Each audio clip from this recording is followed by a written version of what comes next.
Pane video panguva ino roresurfacer rouya panguva ino ichidescribe Mnangagwa's character yakaichisanangurwa the former elected president wenyika yeZimbabwe Robert Gabriel Mugabe in an interview just after the coup. Tsanapinda mashoko ari kuonekwa kunzi vanhu vakunyatsokuonekwa kuti nhau yana muzembi muchiona panguva ino vachiiswa kuseri behind the bus vakunyatsokuonekwa kunzi aiwa apa Mugabe ainyatsokutaura chokwadi, and this is the reason why Mugabe akanga asingadi kuti mutungamiri wenyika right now aripo wemazudanzo Mnangagwa musucceed. Subscribe or like on the bell icon. Tipinda paHinduism panguva ino anodanira chiti is what Mzembe now suffering what Robert Mugabe warned about it in 2018, that in quotes he's got his own views, he's got his own character, and it is a character I perhaps did not quite see and know about him, that of not forgiving.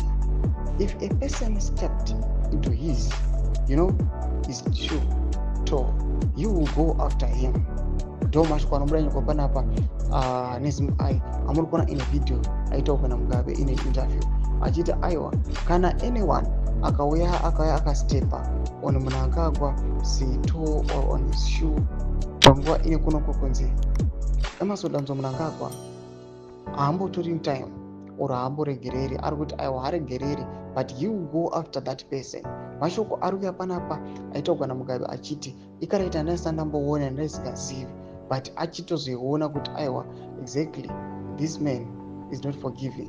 Panapa vanhu vakuya vachibvunza maquestions vachiti, so is now what Mzembe kudzoka kwaakaita with the ruling party ZANU-PF, is he now suffering what Robert Mugabe warned about it in 2018?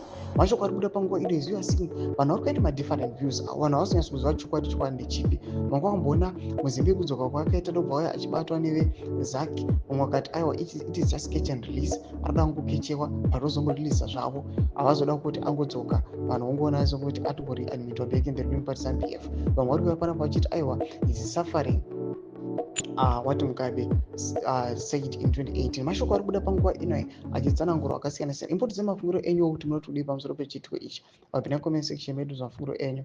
Subscribe or like, chit on the bell icon.